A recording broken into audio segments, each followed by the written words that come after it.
ಭೈರವ ತಂತ್ರದ ಇಂದಿನ ವಿಡಿಯೋ ಇಲ್ಲಿ ನೋಡಿ. ಯಾವುದು ಗಿಡ ಅನ್ನಿಸ್ಬೋದು ನಿಮಗೆ. ಇದ್ರ ಹೆಸರು ಎದುರು ಉತ್ರಾಣಿ. ಎಂಥದೇ ಎದುರಾಗಲಿ ಇದರಲ್ಲಿ ಪ್ರಯೋಗ ಸರಿಯಾಗಿ ಮಂತ್ರಸಿದ್ಧಿಯಾಗಿ ಗುರುಪುಷ್ಯ ರವಿಪುಷ್ಯದೊಳಗಡೆ ತಗೊಂಡು ಇದನ್ನು ತಂತ್ರದಲ್ಲಿ ಬಳಸಿದ್ರೆ ಇದು ಏನಕ್ಕೆ ಉಪಯೋಗ ಅಂದ್ರೆ, ಸೂಳೆ ಮೆಂಡ್ರಿದ್ರಲ್ಲ, ಗಂಡನ ಬಿಟ್ಟು ಇನ್ನೊಬ್ಬನ ಹತ್ರ ಹೋಗೋದು, ಇನ್ನೊಬ್ಬನ ಹೆಂಡ್ತಿನ ಬಿಟ್ಟು ಇನ್ನೊಬ್ಬನ ಹತ್ರ ಹೋಗೋದು, ಅಂಥವ್ರನ್ನ ದೂರ ಮಾಡೋಕ್ಕೆ ಇದು ರಾಮಬಾಣ ಆಗಿರ್ತದೆ. ಸರ್ವಸಿದ್ಧಿ ಯೋಗದಲ್ಲಿ ರವಿಪುಷ್ಯ ಗುರುಪುಷ್ಯದಲ್ಲಿ ಇದು. ಮತ್ತು ಇನ್ನೊಂದು ಯಾವುದು ಅಂತಂದರೆ ನಸುಗುನ್ನಿ ಸುಕ್ಕಗಳು ತಗೊಂಡು ಅವರ ಕಾಲೇಜ್ ಮಣ್ಣು ಮತ್ತು ಬಟ್ಟೆಗಳು ತಗೊಂಡು ಪ್ರಯೋಗ ಮಾಡಿಬಿಟ್ಟು ಅಂದರೆ ಗಂಡ ಹೆಂಡ್ತಿರು ಗಂಡನ ಜೊತೆಗೆ ಚೆಂದಾಗಿಲ್ಲದೆ ಇರೋರು ಗಂಡನ ಜೊತೆ ಚೆಂದ ಆಯ್ತಾರೆ. ಮತ್ತು ಇನ್ನೊಂದು ವಿಚಾರ ಏನು ಅಂದರೆ, ಈ ಸೂಳೆ ಮೆಂಡ್ರು ದೂರ ಆಗ್ತಾರೆ. ಹಂಗಾಗಿ ಇದನ್ನು ಪ್ರಯೋಗ ಮಾಡಬೇಕು.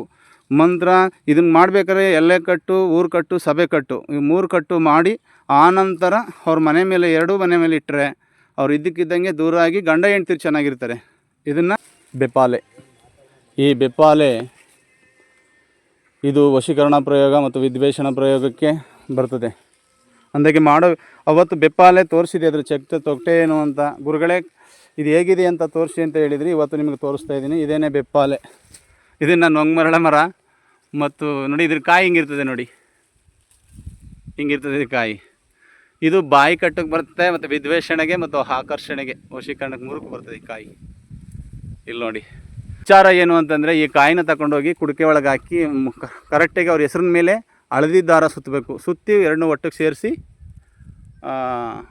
ಸಮುದ್ರದ ನೊರೆ, 3 ಮುಖದ ಕಾರೆಮುಳ್ಳು ಮತ್ತು ಕಾಡಂದಿ ಮುಳ್ಳು ಮತ್ತು ತುರ್ತ ಎಡಮುರಿ ಬಲಮುರಿ, ಇವು 3 ಇಷ್ಟನ್ನು ಸೇರಿಸಿ ಮಂತ್ರ ಸರಿಯಾಗಿ ಸಿದ್ಧಿಯಾಗಿರಬೇಕು. ಸರಿಯಾಗಿ ತರುವಂಥ ವಿಧಾನಗಳು ಗೊತ್ತಿದ್ರೆ ಮಾತ್ರ ಸಾಧ್ಯ. ಇದೇ ಬೆಪ್ಪಾಲೆ. ಕರೆಕ್ಟಾಗಿ ನೋಡ್ಕೊಳ್ಳಿ. ಯಾವುದು ಗುರುಗಳೇ ಅಂತ ಕೇಳಿದ್ರಲ್ಲ, ಇದು ಬೆಪ್ಪಾಲೆ. ಇದನ್ನು ಸರಿಯಾಗಿ ಪ್ರಯೋಗ ಮಾಡಿ ಒತ್ತಕ್ಕೆ ಇಲ್ಲ ಎಕ್ಕಕ್ಕೆ ದಿಡಕ್ಕೆ ಇದನ್ನು ಕಟ್ಟಿದ್ರೆ ಪ್ರೀತಿ ಮಾಡೋರಿಗೆ ಬೇರೆ ಇರ್ತದೆ, ವಿದ್ವೇಷಣೆಗೆ ಬೇರೆ ಇರ್ತದೆ, ಮತ್ತು ಬಾಯಿ ಕಟ್ಟಿಗೆ ಬೇರೆ ಇರ್ತದೆ. ಇವು ಮಂತ್ರಗಳ ಮೇಲೆ ಡಿಪೆಂಡ್ ಆಗುತ್ತೆ. ಮೂಲಿಕೆ ಒಂದೇ ಇರ್ತದೆ. ಹಂಗಾಗಿ ಬುಟ್ಟಿರೋರಿಗೆ ಬೆಪ್ಪಿಡ್ಕೊಂಡು ಸುತ್ತಬೇಕು. ಇಂದಿಂದ ಹಂಗೆ ಮಾಡ್ತಾರೆ. ಅದಕ್ಕೆ ಇದಕ್ಕೆ ಬೆಪ್ಪೆಲೆ. ಜಗಳ ಆಡ್ದಲ್ಲಿ ಬೆಪ್ಪಿಡ್ಕೊಂಡವ್ರು ಸುತ್ತಲ್ಲ, ಅದು ಬೆಪ್ಪಾಲೆ.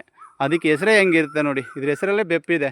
ಹಂಗಾಗಿದು ಎಲ್ಲ ಥರದ ಲೆಕ್ಕಕ್ಕೂ ಬರ್ತಂದರೆ ತರುವಂಥ ವಿಧಿ ವಿಧಾನಗಳು ರವಿಪುಷ್ಯ ಗುರುಪುಷ್ಯ ಈ ಸರ್ವಸಿದ್ಧಿ ಯೋಗಗಳಲ್ಲಿ ಇದನ್ನು ತರಬೇಕಾಗುತ್ತೆ. ನಿಮಂತ್ರಣ ಕೊಟ್ಟು ಮುಂದೊಂದು ದಿನ ನೋಡ್ಕೊಳ್ಳಿ. ಇದು ನೋಡಿ ಕಾರ್ಯಮುಳ್ಳು. ಈ ಕಾರ್ಯಮುಳ್ಳು ಏನಪ್ಪ, ಕಾರ್ಯಮುಳ್ಳು ತೋರಿಸ್ತಾ ಇದ್ದಾರೆ ಅನ್ಬೇಡಿ. ಇದು ಬಹಳ ಮಹತ್ವ ಹೊಂದಿದೆ. ಮಹತ್ವ ಅಂದರೆ ಅಷ್ಟಿಷ್ಟಲ್ಲ ಇದ್ರದ್ದು ಮಹತ್ವ.